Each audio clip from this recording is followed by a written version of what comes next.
آج ہم وائبرامائسن کیپسول کے بارے میں تفصیلاً گفتگو کریں گے۔ سب سے پہلے اس کا جینیرک فارمولہ دیکھ لیتے ہیں۔ ڈاکسی سائکلین اس کا جینیرک فارمولہ ہے اور یہ 100 ملی گرام میں اس کیپسول میں شامل ہوتی ہے۔ اب اس کے فوائد کے بارے میں بات کرتے ہیں، کس مقصد کے لیے اس کو استعمال کیا جا سکتا ہے۔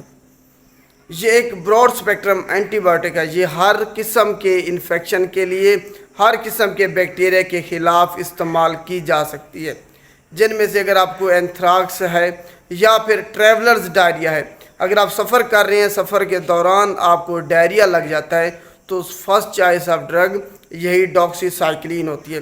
اس کے علاوہ آپ کو ایکنی ولگیرس ہے، ایکنی ہے، چھائیاں ہیں آپ کو، تو اس کے لیے یہ بیسٹ ٹریٹمنٹ سب سے پہلے ڈاکسی سائکلین کو استعمال کیا جا سکتا ہے۔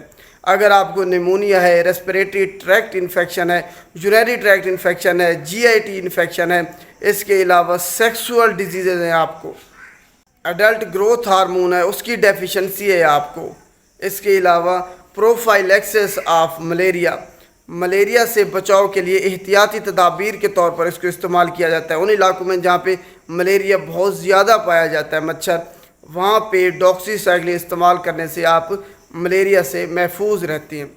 اس کے علاوہ کہیں بھی آپ کو زخم ہے، سکن اینڈ سافٹ ٹیشو انفیکشن ہے، تو اس کے لیے اس کو استعمال کیا جا سکتا ہے۔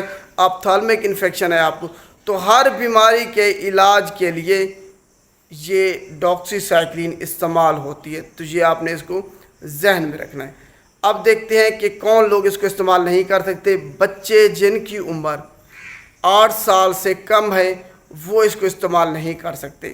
حاملہ خواتین اس کو ہرگز استعمال نہیں کر سکتی کسی بھی صورت میں۔ یہ آپ کے بچے میں ڈیفیکٹ پیدا کر دے گا اگر آپ اس کو حمل کے دوران استعمال کریں گی تو۔ اس کے علاوہ دودھ پلانے والی مائیں اس کو استعمال نہیں کر سکتی۔ دودھ میں اس کی مقدار جاتی ہے، جس کی وجہ سے بچے کو اس کے جو مضر سے اثرات ہیں وہ بچے میں ہو سکتی ہیں۔ تو حاملہ خواتین دودھ پلانے والی مائیں اس کو استعمال نہیں کر سکتی۔ وہ لوگ جن کو الرجی یا ہائپر سینسٹیوٹی ہے وہ بھی اس کو استعمال نہیں کر سکتے۔ اب ہم دیکھتے ہیں کہ کن ادویات کے ساتھ اس کو استعمال نہیں کرنا۔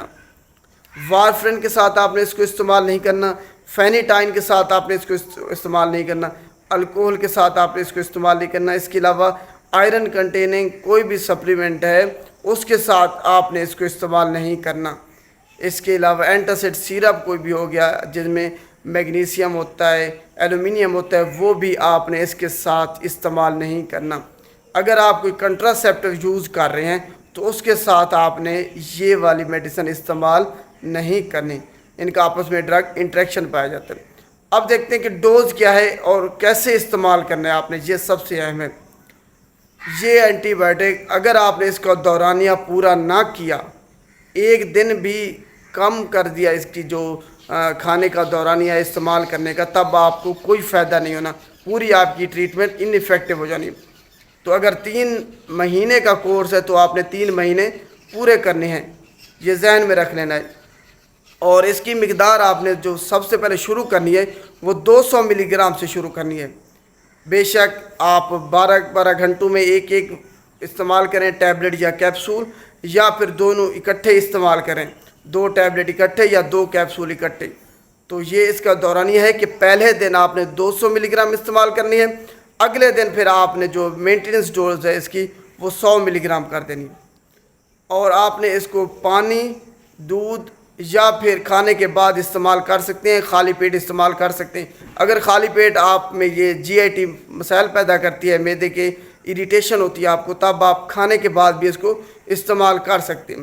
دودھ کے ساتھ بھی استعمال کر سکتے ہیں، اس کی ابزارپشن میں کوئی فرق نہیں پڑے گا۔ تو یہ اس کو استعمال کرنے کا طریقہ ہے۔ ایکنی کی ٹریٹمنٹ کے لیے سب سے پہلے یہ سن لیں، اگر آپ کو ایکنی ولگیرس ہے تب آپ نے اس کا علاج کیسے کرنا ہے۔ تب آپ نے 100 ملی گرام ایک کیپسول یا ایک ٹیبلٹ روزانہ استعمال کرنی ہے اور 12 ہفتوں کے لیے استعمال کرنی ہے۔ 12 ہفتے اگر آپ استعمال کریں گے تب آپ کی جو ایکنی ہے وہ ختم ہوگی۔ یہ نہیں ہے کہ آپ 7 دن ہفتہ استعمال کر لیں، 10 دن اور آپ کی ایکنی ختم ہو جائے گی، ایسا ہرگز نہیں ہے۔ یہ بیکٹیریوسٹیٹک ہے، اس جراثیم کو، بیکٹیریا کو جا کے یہ روک دیتی ہے اس کی گروتھ، مارتی ہرگز نہیں ہے، تو اگر آپ نے اس کو دورانیہ پورا نہ کیا تب وہ دوبارہ سے ان کی گروتھ سٹارٹ ہو جائے گی اور آپ کی ٹریٹمنٹ کا کوئی فائدہ نہیں ہونا۔ اب آخر میں ہم اس کے ایڈورس ڈرگ ریئیکشن مضر صحت اثرات کیا ہو سکتی ہیں وہ دیکھ لیتے ہیں۔ آپ کو اس سے فوٹو سینسٹیوٹی ہو سکتی ہے، اس کے علاوہ ریشز ہو سکتے ہیں، اینافلیکٹڈ شاک ہو سکتا ہے، آپ کا جو لیور فیل ہو سکتا ہے اس کو استعمال کرنے کے بعد، ہیپیٹوٹاکسیسٹی تو لازمی ہوتی ہے، جگر آپ کا لازمی اس کو استعمال کرنے کے بعد خراب ہوگا، یہ آپ نے ذہن میں رکھ لینا ہے۔ اس کے علاوہ آپ کے پیٹ میں درد ہو سکتا ہے، ڈائریا ہو سکتا ہے، آپ کو السر ہو سکتا ہے، تو یہ اس کے ایڈورس ڈرگ ریئیکشن ہے۔ آپ کو انیمیا ہو سکتا ہے، خون کی آپ میں کمی ہو سکتی ہے اس کو استعمال کرنے کے بعد۔ تو یہ آج کا ٹاپک اس میڈیسن کے بارے میں تھا، امید ہے آپ کو تفصیلاً سمجھ آ گئی ہوگی۔ شکریہ۔